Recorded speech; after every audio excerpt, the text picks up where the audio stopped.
Welcome to this exciting episode where we make the bonnet with the biggest resin infusion yet. Will it work? Well, the good news is I sold a painting and then I should buy 700 quid worth of carbon fibre. Yeah, not a lot. And you join me on the Sunday morning. Today's the day I do the resin infusion on the bonnet. I'm kind of dreading this because it's a very big piece. I'm going to try and get a V-weave on there, and it's expensive just because of the size of it. I've got as far as writing a proper list, look. So, I guess I can't put it off any longer. Oh, yes I can. Look, I've cleared the garage floor, so I've got space to work on that on the floor. I've even swept this. I'm going to put some of the pink film over that, just to make it a nice smooth surface, so when I'm moving my carbon fibre around, I don't snag it. And, oh, God, I hope this works. Here's some exciting footage of me cleaning the mould, and then some more exciting footage of me putting chemical release on the mould. Very important, but very dull. While I wait for the release agent layers to dry up, I'm preparing the carbon fibre reinforcement. This is Pro Stabilised 200, so theoretically I should be able to cut it better without it fraying. This is important because hopefully you can see the weave pattern going this way. The carbon fibre is not wide enough to do the whole bonnet, so what I'm going to have is one half coming this way and then the other half going that way, which means that edge has got to be cut in a perfectly straight line that follows that perfectly straight line down there. So one half will go that way and one half will come that way. This is really nerve-wracking cut. It's got to be perfect. You can see I go back, clear up any snags, any twists. It's got to be perfect. This is what we'll be seeing straight down the middle of the bonnet. That's the second sheet carbon fibre cut. So these two are the cosmetic layer for the bonnet. I'm going to flip this over so that these, well, you know. And there you can see the V effect I'm hoping to have down the centre of my bonnet, but obviously without the white dotted line. Coat of wax, 5 coats of CR. If anything sticks to this, I want a refund on my life. I apply the tacky tape all around the edges. The vacuum bag will stick to. I do it now before I put anything in there because you get carbon fibre and crap like that under it. You don't want a leak in your vacuum seal. That's laid in place down the centre line, and the lines go this way, which is right. I'm going to use a bit more of that Fusion Fix spray just to tack that front edge, get it tucked into the corners, and make sure that centre line stays central. Hopefully, that's the hardest bit of this done. Here you can see I use that Fusion Fix to fix it onto the mould, push it into the shape. You've got to use the right stuff. This is epoxy based. The other stuff, the cheap stuff, leaves marks, so you have to buy the expensive stuff. Of course you do. There's the cosmetic layer. I'm just praying that that centre line is central and straight. I've got no way of telling until it comes out of the mould. So the next thing I need is to put some of this Soric reinforcement between that carbon fibre and the next layer. It doesn't soak up as much resin, it forms a nice gap, so it saves you money and actually adds strength as well. Here, have the carbon down, bit of an ugly seam, but it's on the inside so I don't care. And now I need to think about how we're going to get the resin in. I'm going to put 2 feeds in those, 1 in each corner, so it should come down here. I'm going to put the vacuum down there. I'm going to have the spiral coming right the way along the edges down here and down here, so hopefully it should meet in the middle. There's the peel ply down, should give a nice even finish to underneath the bonnet. It's a bit patchy over there, but it doesn't matter because it's all going to be peeled off.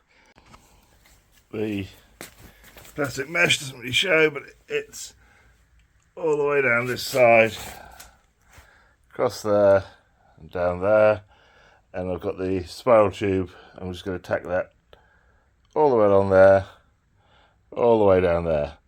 Well, that's the vacuum bag cut to size, ready to go on top. It's actually quite a lot oversized, but that's no problem. But before I do that, I need to put some pleats into the corners, along there a couple, just to make sure it folds flat in, there's no bridging or anything else like that. Thought I'd do a vacuum test. Didn't actually put the resin inlets in, just to vacuum out, suck the air out, and there's a leak. And everything I can tell, it's from there. So, given this should be a 2 to 3 hour layup, and it's now 7 o'clock in the evening, I'm going to leave it for tonight and come back fresh tomorrow to work out what the hell I'm going to do about this.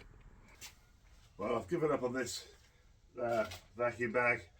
I'm going to remove it all. I've lifted this up onto the table so I can work on it more easily now. It's all laid.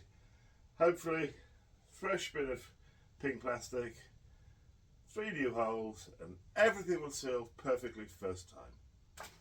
Right, that's the plastic stripped off again. Now I'm going to lay it back up again.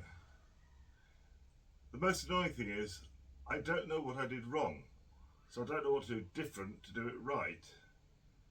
And I've done these before and they've worked, and then sometimes they don't. And I can find no rhyme or reason to why this is. The vacuum's climbing. It's good. Stop the pump. Oh, I can hear the hisses already. Something hissing around here. So I'm now going to go around and squash those all down. Okay, so I've been around and got most of the obvious ones. They've all been around these little flaps. Well, a couple just been on these lumps. Sometimes the tack tape doesn't squish together, so you'll get a little gap in between the two bits, so it's just a case of squeeze. But I found here an example, but that little line there bridges the gap, so somehow I've got to get rid of that. I think that's my last but one remaining leak. Okay, we've tracked a leak down to this corner. So what I'll do, I'll put the pump on. When I turn it off, I don't know if you'll be able to hear the hiss, but we'll see. After much time trying to trace the leak, I couldn't, so I decided to remove the corner and see if I could work it out. When I looked on the inside, this silver tape I put on so I could handle this without cutting myself, it's got gaps there, there. So I'm now going to put some sticky on the inside of that. Hopefully it won't compromise that carbon.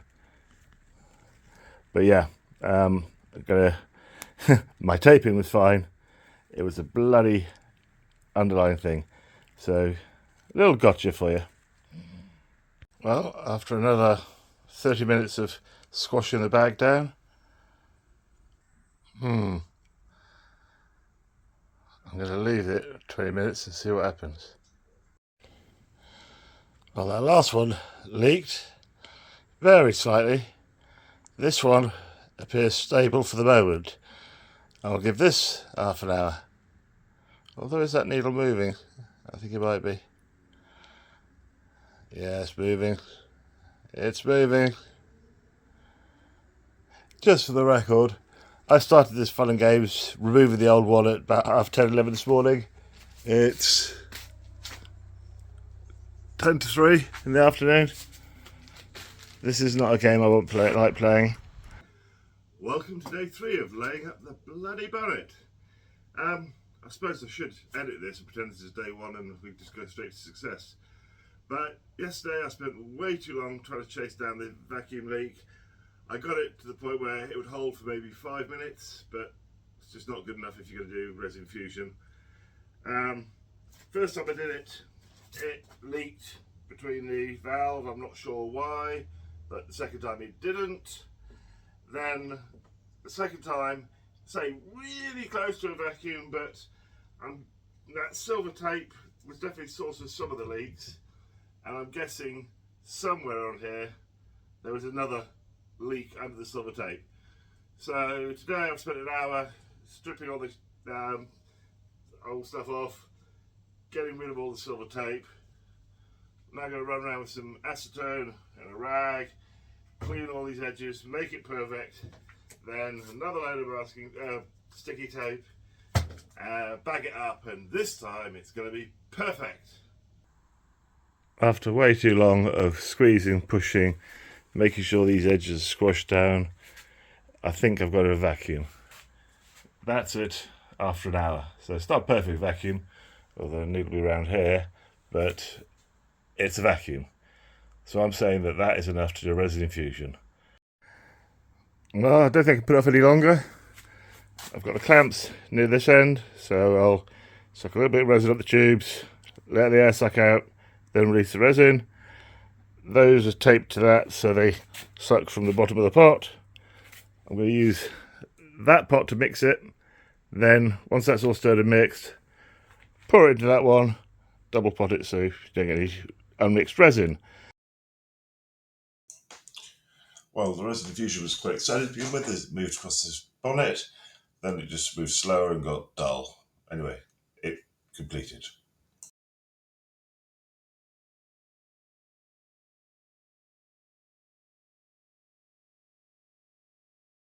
Now I've got to pop this out of the mould.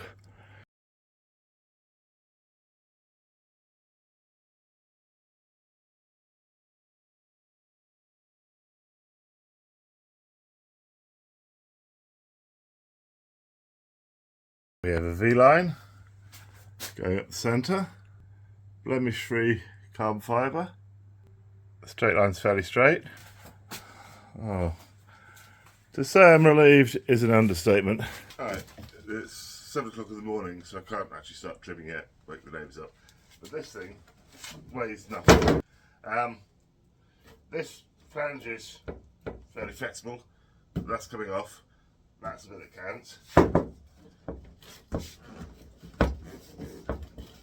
That is rock solid. With the edges trimmed off and putting up the car, it actually begins to look like a proper car. I'm going to cut this video now because it's quite a long one. Like, subscribe, and all that stuff. Next video is going to be the fixings and fittings, so putting the hinges on, the underbonnet, making stuff work. But I'm really close to finish now. Literally bolt this shit to the car. Wheel outliners. Yeah. Holy crap. Yeah, like, subscribe, and enjoy the next issue.